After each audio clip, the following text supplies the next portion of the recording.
Okay, so last session, what we were talking about was the nuances, the details that comes with drawing eyes, the stuff that you shouldn't think about. You should think about the stuff you shouldn't forget. You should think about it. These ranged from the placement of the eyebrow, how you place the eyebrow according to where the brow bone is, the main shadows, like the signifying shadows, the real details in the eye. So some of you, and I want all of you to admit it. Everybody in the chat right now, admit it if this happens. You guys hide the form of the eye with a bunch of eyeshadow or really really thick lash line. A lot of you said that you guys have that issue. You're guilty of that issue, which is using too much black in the eyelashes. And what that does is it shows two things. It shows that you're afraid of revealing areas and afraid of detailing them, and it's easy, and it shows that you don't understand. You're afraid, and then that you don't understand how to sort of structure the form. So what pretty much I want to cover today is how important it is to get the base tones first before you start casting shadows. And not everything is a gradient, so I'm going to use my handy dandy sculpting tool. This is my sculpting brush that I use for form studies, and I'm just going to show you exactly what you need to do. See this edge, see this line? This is what you're expected to do. You're expected to show off these edges, but not depending on too much black to show them off.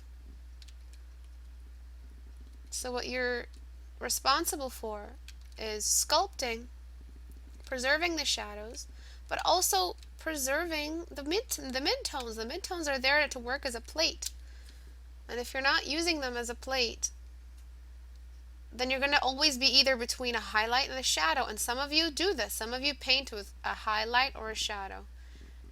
You're either highlighting or you're shading something. There's no middle ground. There's no beautiful balanced midtones. Not everything is sunset hour. Not everything is midday. Not everything is crazy contrast.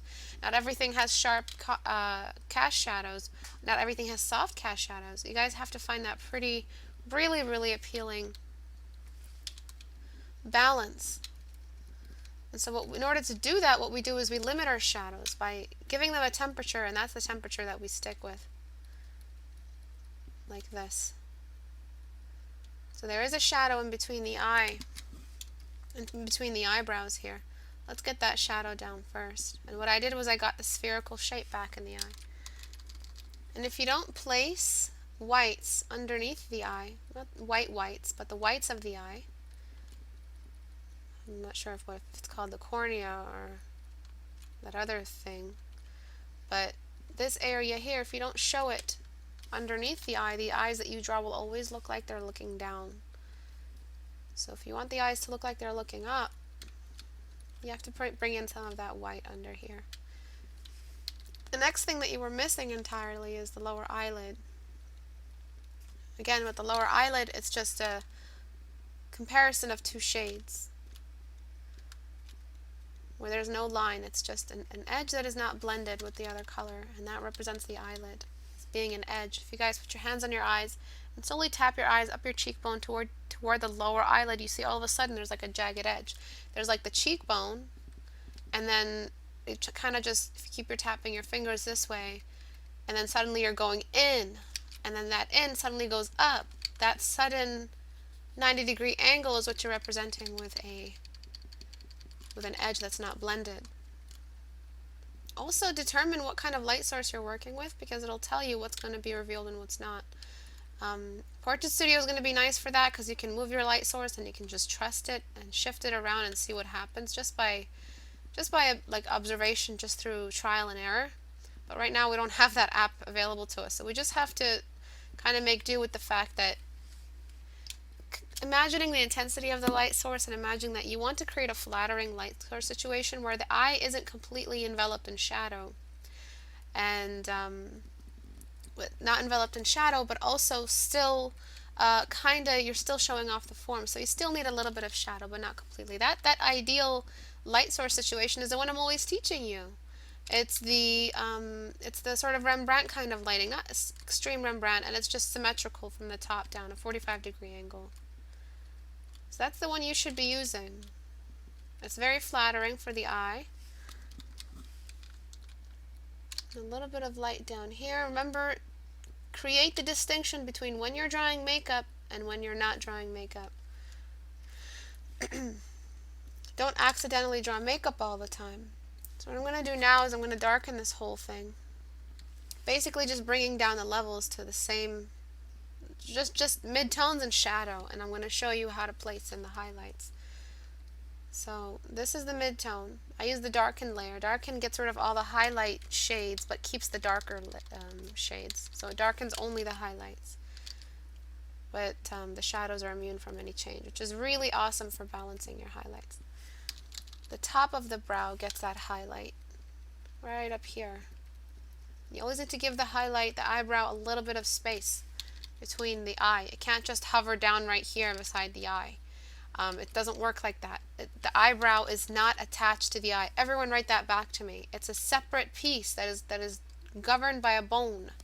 That bone is on the skeletal level. As soon as you hear the word skeletal level, something is accredited to the skeletal level, something exists on the skeletal level, that's when you know you can't fuck with it. Because that's a bone structure, like signature. That's something that you're not going to change with the slightest little bit of shadow. That's something that's going to stay there. It's always going to be there. It's an axis. It's a corner.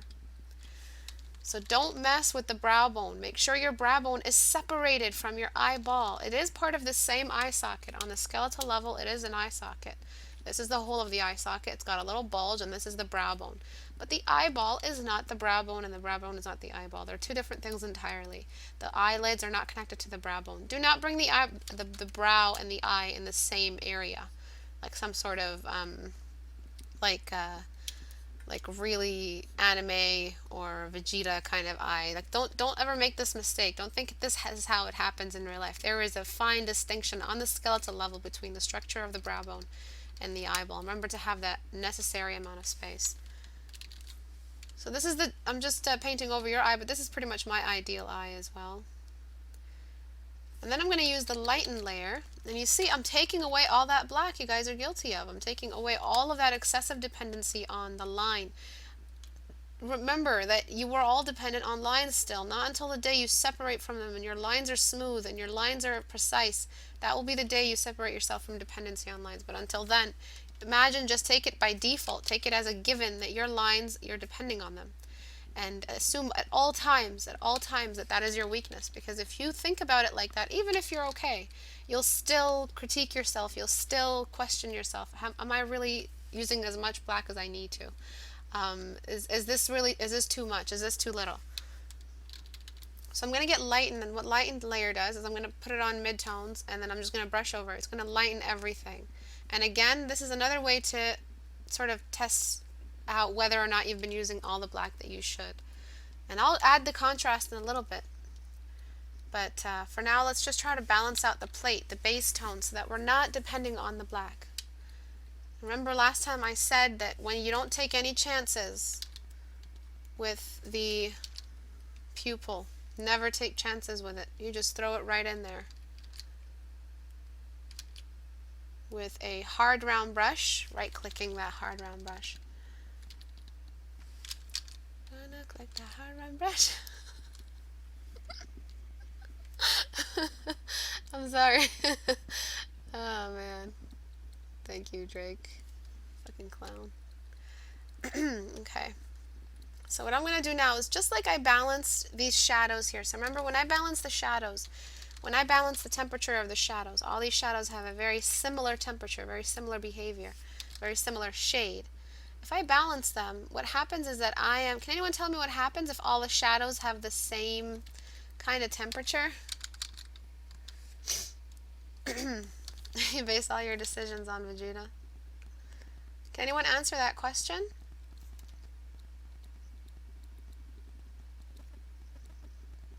Okay, so I'm painting over it. Trying to get the nice circle look. Never freehand it. Always try your best to get something to guide you. Right now the inner pupil is guiding the outer circle. But it's showing that lots of mud. It's flat, washed out value. Flattens the image? No. When you're using shadows that have the same temperature, what's it saying about the environment? When shadows have the same temperature. So right now I'm balancing all the temperatures. And I'm going to bring in the dark darks in a second, which won't make it flat. Yeah, it looks flat right now, but it'll lighten up in a sec. But what does it say? One light source. Beautiful. Oh, beautiful. I could just kiss you, Cascara. One light source. Or one primary light source with some minor diffuse by a secondary irrelevant light source. But one beautiful, sexy, awesome, loving light source, okay? That's what you guys should have. And that's what balancing all your shadows says. So look at all the shadows here. You got this crazy shadow here. You got this crazy light here. Light wouldn't be sitting here. This looks like a secondary light source. But then this shadow is responding from a light source from this way. So this is primary, this is secondary, and then you've got all these highlights, and then you got this. This is the dependency on contrast. And a contrast dependency is rooted on a line dependency. Lines. Okay, that is the plague of artists today that all artists suffer from. Now we can go, after we've balanced all these beautiful shadows, now we can go and add in some contrast. But we added the contrast carefully. We're not adding contrast willy-nilly. Okay? So I'm bringing in the contrast here. Remember the dark spots. If you choose how black you want to go, you'll be able to decide how black everything else is. So this is high contrast right here. What I'm going to do next is just bring in a highlighter. I'm going to zoom out because these are really important highlights. Oops, I'm going to lower my opacity. So I need to hurry up. And I'm going to start adding in these highlights that travel along the face. Remember, this cast shadow is moving this way, so the highlights are moving beside it. The waterline.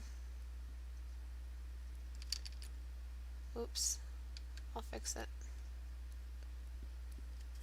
And now we bring in the necessary shadows. So the cast shadow of the upper eyelid, that needs to be darkened.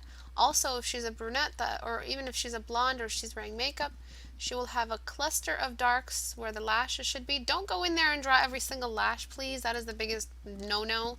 Don't do this. Let the shadows, let the brush work speak for itself. Don't go in there and draw every lash as if you're God or something. It's not going to work like that. You don't have a light source for those little lashes that will respond to those little lashes you added. You have to paint every single cast shadow caused by those lashes. Why would you want to do that? Just create some simple patterns, and they'll speak for the lash pattern and for the cast shadows that emerge from them. So a cluster or a stippling, dabbing.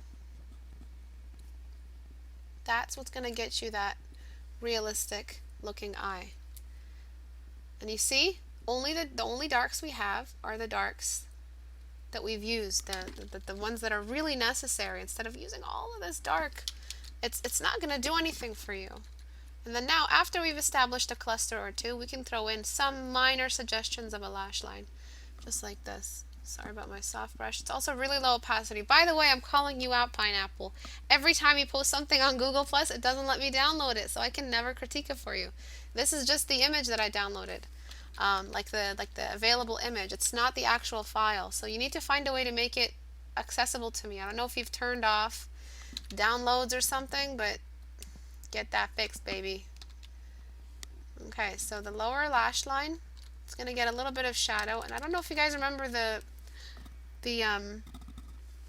little trick I use to create the look of a cave, but that's pretty much what I'm using here. It's called the Pearl in the Cave. I've covered it before. I'm not going to cover it here. It takes too long. But basically, you want to build up your shadows. You don't want to use all your shadows all at once. You want to sort of build it up.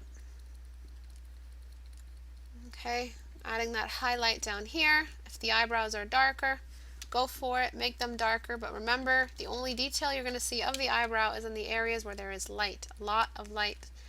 Light necessary for it to be seen.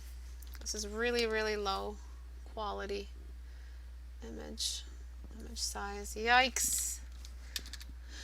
Why do you do this to me? Let me see if this is better. Okay, gonna get the shadow. Again, we're using a larger brush.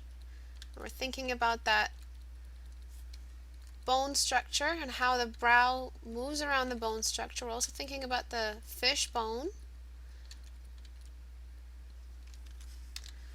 And with all of that, we sort of get the shape to look, like the shape to emerge of the eyebrow.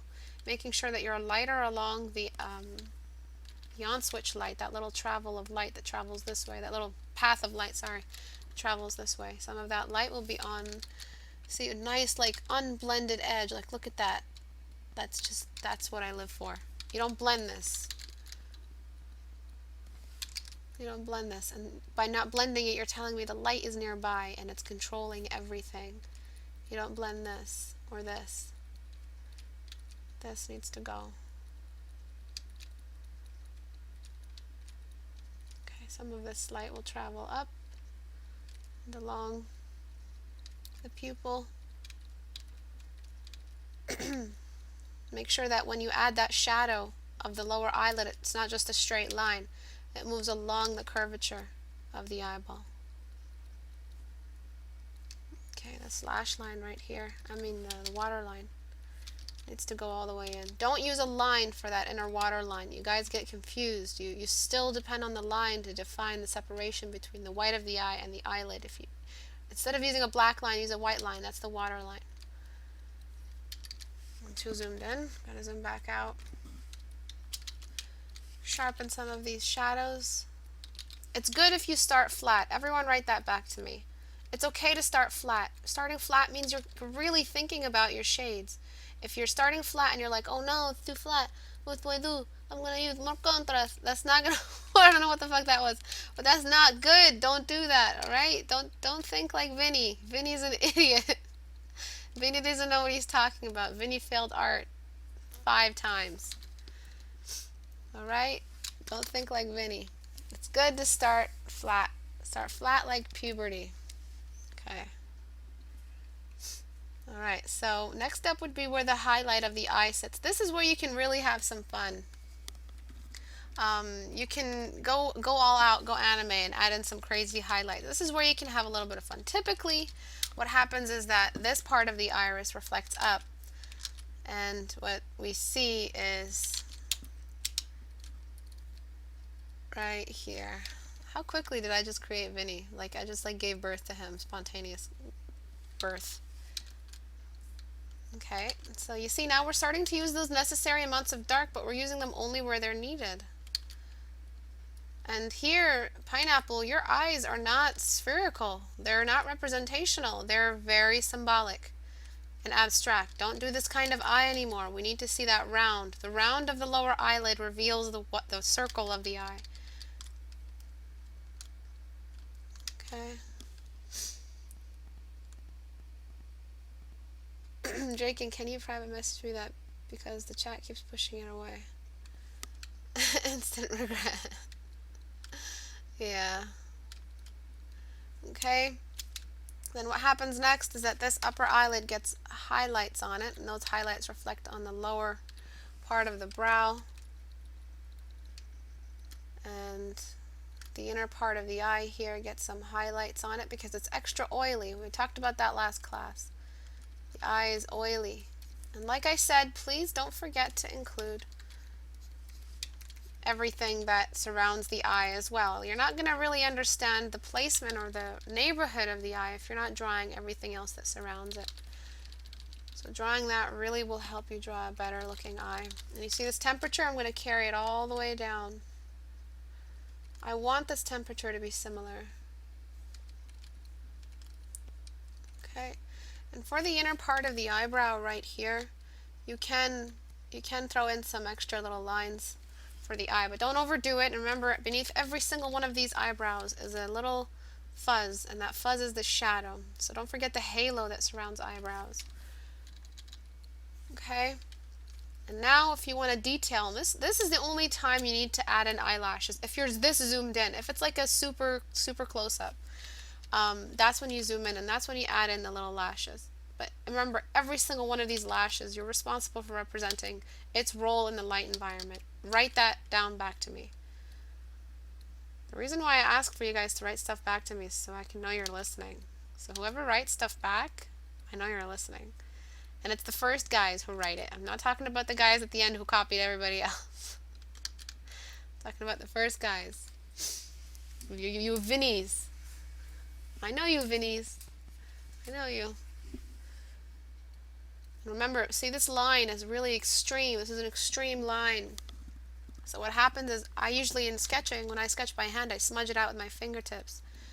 But here, I'm just going to use like a simple scatter brush on smudge tool, because I don't want anything to be anywhere near as detailed as this inner circle, because that's where we're looking. That's where the eye looks. That's the soul of the human, so they say. So that's where you want the detail to go.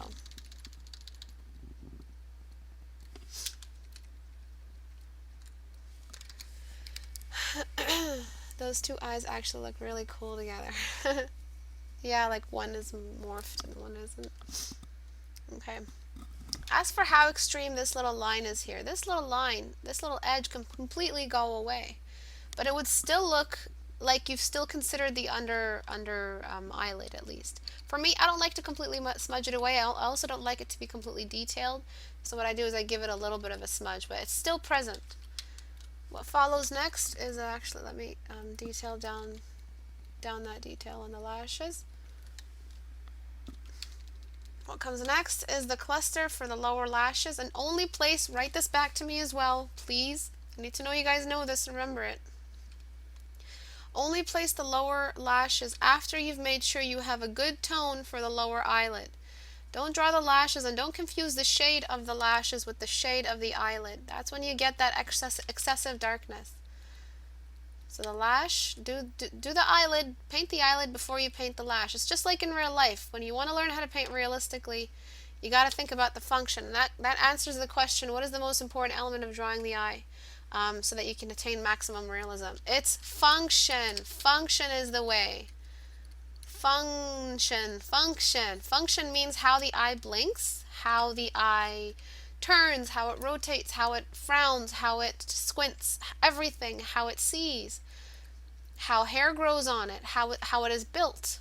All of those things create a sort of list for you to remember, so that when you are drawing this eye, you remember, okay, how does it grow? What would grow first? Typically speaking, logically, what would grow first? Would the lash grow first, or would the eyelid come? What comes first, basically, is the bigger question. Obviously, the eyelid comes first. So when you're drawing it, draw the eyelid first, and then allow the lashes to sit on the did I say it? Draw the eyelid first, and then draw the lashes. Sorry, I'm a bit lost right now. Because when I paint like eyes, I'm out of here. Like I can't. When I paint eyes, I'm in love. Okay, so you know that the inner ball of the eye needs to be highlighted as well. It has its own shades, its own shade. Remember to keep the lower part of this eye darker. So remember, dark, light, dark, light, dark, light, dark, light, dark, light. It's that constant pattern. You never have a line, you just have a shade comparison. And what happens is I kind of lost the white under this eye, so she looks like she's looking down again, damn it. But you know what to do if you want to make a character looking forward. You just put more white under their eye. But what I need to do now is make it so that the water that sits on top of the eye works like a film, like a translucent film that lightens everything up. So it's not so much that you're creating a character that looks like it's crying, but you need to represent how gravity has welled up the water right there on the bottom, raising all that value up, creating a distinction between the upper part of the lash, upper part of the eye, and the lower part. I need to separate these two.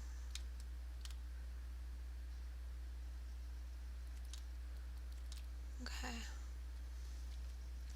Probably need to take this eye into liquify one last time just to push and make a case for that, keeping the eye spherical. Okay. I'm looking at my navigator. Always keep an eye on your navigator so you can see exactly what you've done. And that in there, that shadow. Okay. I'm just going to sharpen it. Filter, sharpen, unsharp mask. Sorry, I'm just itching my beard. So if you are this zoomed in and you want to be able to detail some more, there's some very simple tricks. Get a white shade, and that white shade moves onto the lashes, onto the eyelid above the lashes, and that's sort of the wrinkles of the eye. And under those, under every one of those, or above, depending on where the light source is coming from, is another darker line. And this is like the wrinkles of the eye when they're open. And those lights and darks invert when it enters the light area. Same thing on the bottom, dark line, and then adjacent white line to represent the wrinkle. Make sure they're of different sizes. For variety is beauty. Okay. You might want to go a little darker on the inner wrinkles here. Okay, that's if you're that zoomed in. Other than that, this eye is looking just fine. It's a nice, healthy eye. Any tips for painting some detail in the iris? Okay, good question. Let me just add in some more detail here. Detail in the iris looks a little something like, you're either doing two kinds. You're doing the kind that, I talked about this last class, but you're doing the kind that wrinkles. So it depends on how light the eye is. So you're doing it in rings. But each ring it's not a perfect ring. What happens is these aren't rings, these are just the muscle wrinkling when the eye opens up. And you see them kind of just wrinkling on each other. Okay, there's this way. And what you do is, they act very differently under light. So what you do is you gently erase away the ones that are in the light, and then you bring in a light on them, beside them. Same way we did with the wrinkle of the eye. Instead of using a black, what we do is we use a light. Just like that. I'm still going to have to zoom out and then erase away some of that. So flatten that. You're pretty much, every choice you make is going to have to be revised from a zoom out. You have to zoom out in order to revise these choices. What do you do when you zoom out? Can anyone answer? I'm going to detail this some more. The sharper the edge you have, the more detail that you have. Sometimes you don't need to go darker in order to get the detail. Okay. I'm going to use burn so I can save some time. That's one kind, the rings. The other kind is the vertical lines. But I don't know, they're just so overdone. You kind of just want to really be careful, and you don't draw them with the black. They're kind of different colors. So when you add color on this eye, you can do this method. But what the problem is with doing this method, it looks very, very unnatural. We don't see these details unless we're really zoomed in, and people usually opt out for detailing the eye with this kind of simple mess, like something like this, will do just fine. You don't have to draw every single one of these lines, because that's the detail level we don't want to see, because believe it or not, it takes away from the detail of the eye by adding that much detail. It kind of makes it feel really, really busy, and so you don't know what to look at anymore. So what you want to do is pretty much stick to one pattern, and that pattern you do it very vaguely. So for the waterline, you treat it as a moist flat plane, yes. So I don't have time to fully detail this eye, but let's see what I can do. In the amount left, I want to just push the realism, not as far as I usually push it, because that's very far, and that's hours of work. But I'm going to try to sort of cover what I do. At the very, very end, this is all midtones, by the way. There are no highlights in here yet. Look at how light the lightest light is. And look how much form we have. Look at the subtle changes between these shades, and we have so much form.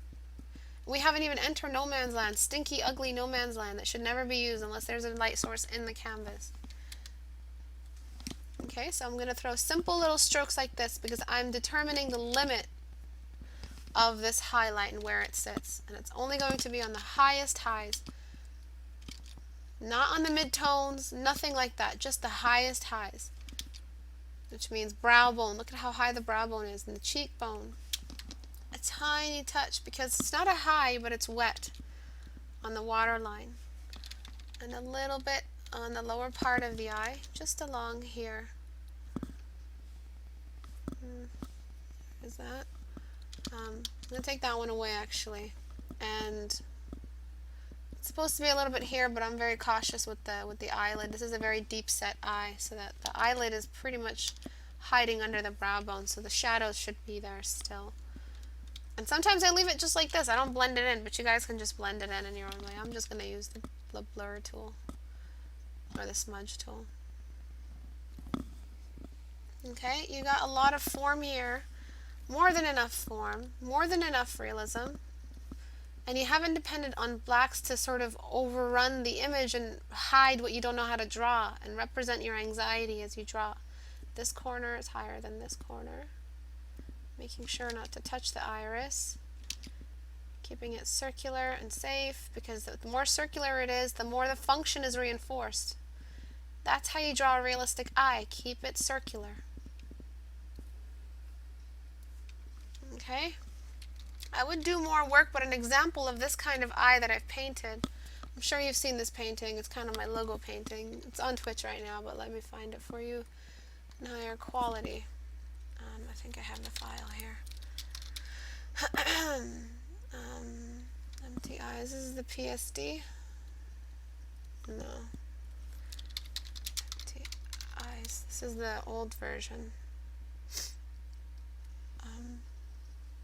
There we go. So this is an example of that kind of eye. Very little detail, very little contrast. And it's kind of my biggest critique on my painting right here would be, look at how unrealistic these eyes are. Look at the circles, they're not symmetrical. You get away with it, I got away with it, but it still bugs me because I'm losing a lot. Very, very little jump in between the shades, but what we're depending on is an edge pattern. So light, dark, light, dark, light, dark, light, dark. And this line here, you see this water line, this eyelash line, no lashes whatsoever. And the darkest dark is the pupil. And all of the stuff I just taught you is here. I kind of just got rid of the eyebrows because they would take away from the eye, and it was all about the eyes in that painting. But that's where I've done this before, and like, not as proof that it works, but as proof that it's a pass, and that it'll get you what you want. Well, the lens that sits in the eye still has to be taken into effect as it interacts with the light hitting the eyeball. Check your eye, Sarah. They're talking about hitting the other side of the iris, not the pupil. I like how blue that shadow is. Yeah, I messed around with some colors there as well, but I just want you guys to remember this stuff. It's kind of an extension of what I said last time, but I guess a little bit more detail. Do you guys have any questions? You can add more detail. Imagine all of this understanding of form and eye structure and function plus a reference. That reference will not elude you. You will catch that reference, you will tie it up, and you'll be a cowboy who ties up references, and you'll have your little lasso, and you'll be a cowboy artist. I don't even know what the heck that is. Oh, they look like this. Yeehaw! I don't know what you're on. Those are the nipples. Okay, and this is your reference, and your reference is like, ah!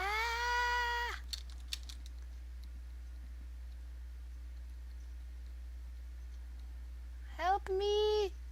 Help me! And no one's going to help that reference. Because you know what you're looking for. You know where to find the function. You know where to find the shadows. You know what you're looking for. So you'll read it in a reference. These are signatures. All of this stuff that I've pointed to, the light, dark, light, the shadows, the keeping everything low contrast, those are all signatures. And what you do is, in a reference, you look for those signatures. You'll find them. You'll see them. You say, oh, okay, I see the pattern. I should probably imitate that pattern.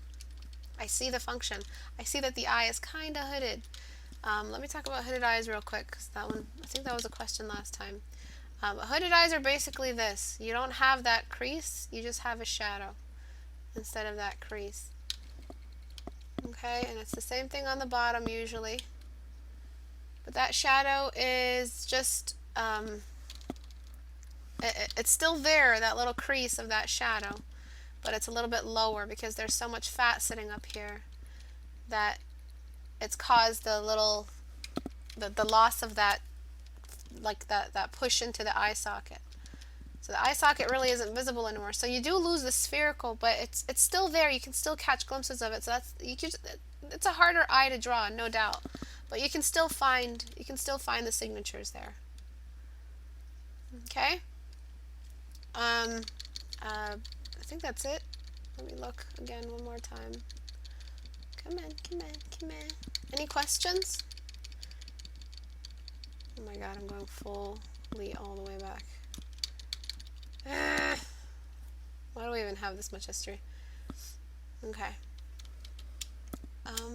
You might want to remember the difference between the shiny eye skin, the shiny skin, and the lower skin. This is not in the on switch, but it's still going to be shiny because it's a lower eyelid.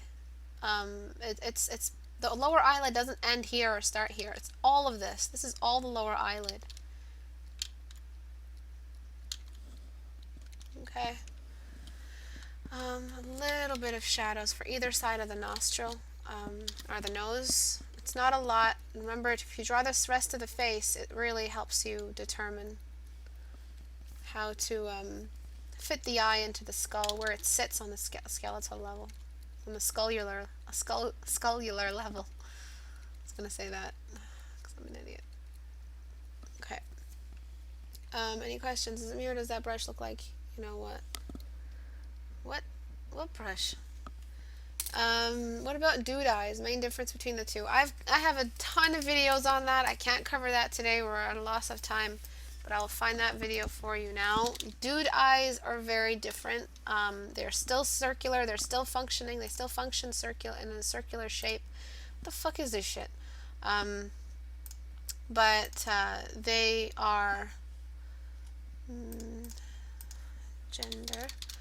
They are a lot less curved. I don't know how to really, the word is, you know, it's up to you to use what word, but, what is it, male? There's this one, how to paint a male face, 14 challenges to put on landscapes. Ew, before I hear my voice. There's this one. The next really important thing about painting a male face or a male eye versus a female eye is the eyebrow arch. There is no eyebrow arch. Let's Google handsome man. Handsome man. Ew, cover it. Okay, do you see the lack of eyebrow arch? There's none of that tranny eyebrow arch. Let me show you. What is that, what they're called? I'm so sorry I used that word. It's a really bad word to use. But I don't know what they're called. They're men who dress up as women. What are they called? Oh my god, there's a word for them. Fuck. Is it man dressed up as woman? It's not. It's the ones that perform. It's the really funny looking ones. What are they called? Cross dressers? Drag queens! Thank you! Drag queen. This is pretty much the example of what happens when you add in an eyebrow arch on a masculine face. You're gonna get this look. You don't want that eyebrow arch. That is the signature for female eye, and that's something that you don't want to use. So keep that in mind whenever you want to draw a male character. Just forget that eyebrow arch. Look at this one here. No eyebrow arch. Just remember that for male eyes. You can still have all the pretty lashes. Look at all the lashes. This guy's friggin', I don't even know. Like, it's just, he's got girl eyes. But he still looks like a male. We don't confuse him as a male because of the bone structure, but I talked about that in that video. But mostly in the eyes, it's the lack of eyebrow arch. You can still have highlights under the eyebrow. That's pretty much it. A lot hairier brow, by the way. Way hairier brow. Brow is like a forest.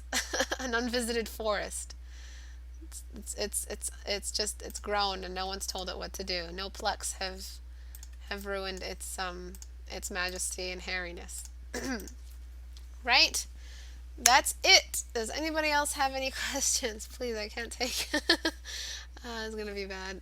Drag queens. I'm so sorry. Yeah, they're drag queens. I'm sorry I said tranny. I'm just a really bad person. Sexy dudes. Yes, my female character looked like that though. Watch out for it. If you're using male character features on a female face, don't blame us when we see a male, because those are the symbols that we look out for. Those are the symbols that looking at human beings taught us. Well, when I looked at the males in my family growing up, none of them did their eyebrows. At no point did any of them have the female arch, so I never associated that with it. And me and everybody else in the world. So if you want people to take all of the female out of your drawing, remember to include all the female in your drawing. I'm about to ban myself out of the homophobic chat room. This is not homophobic. It's not being homophobic at all. I think with no arch. Yeah, my pic should be somewhere there. Am I right? I might not be looking at every single one because we're running out of time. How to draw a blind eye. Blind eyes, you're going to have to look up some references. But blind eyes are pretty much... it's a function problem, so blind eye. What you're losing is the black of the lens, and so what you have is just the color, and it's not even color anymore. It's a pigmentation that's completely gone. So that's pretty much what you want to do. Oh God, that's scary. Oh Jesus. Okay, all of that black on the inner side is gone. Everything is still the same. Nothing changes because the bone didn't change and the skin didn't change and the lashes didn't change, and nothing, maybe less lashes because of old age. But this is such a beautiful piece. I might just draw this. But yeah, no inner darks of the eye. It's just there's nothing there anymore so that it can receive the light, block out some of the light, and then translate that light into an image in your brain, as far as I know. So that's how what you should think about drawing a blind eye.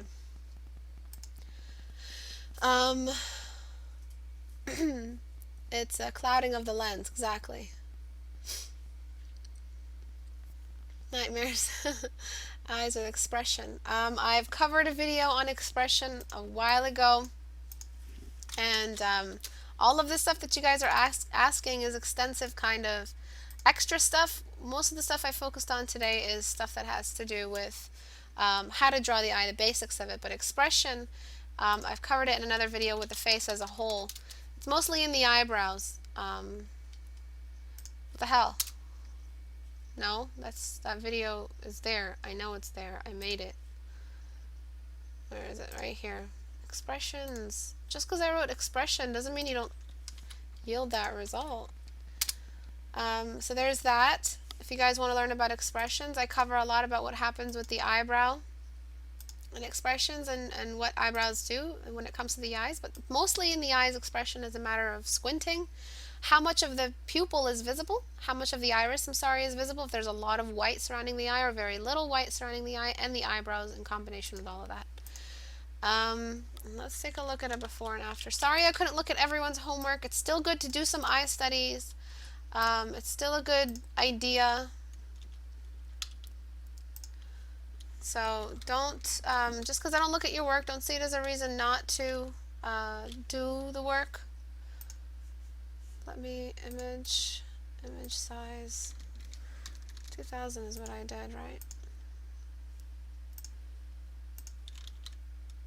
Okay, so it looks completely different, but the main change is, of course, it's a completely different image, but the main change is the sphere is there now, and that shadow that you used is all gone.